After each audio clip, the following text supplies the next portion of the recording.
Mike had a great question in the chat, and I'll actually take it to the next slide as well because it really is transitioning into the effect on payments companies. So the question Mike had was, if an ISO isn't holding risk, how does fraud negatively impact them? Well, it's relationships, right? Um, yeah, we don't hold risk on some of our partners, but I need to care. I care about what my partner's reputation, right? So that's the risk that we do hold. And we're a huge industry, but we're also small. Like anything else, you don't want to be labeled like, man, those guys just send bad stuff, right?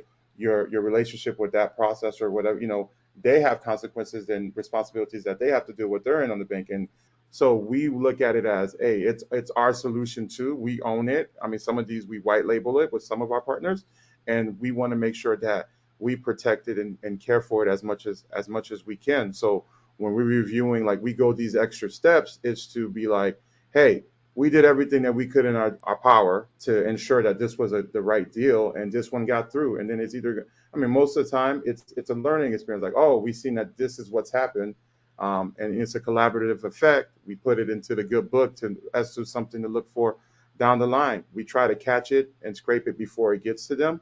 So that's how you have to look at it. That's always the best approach.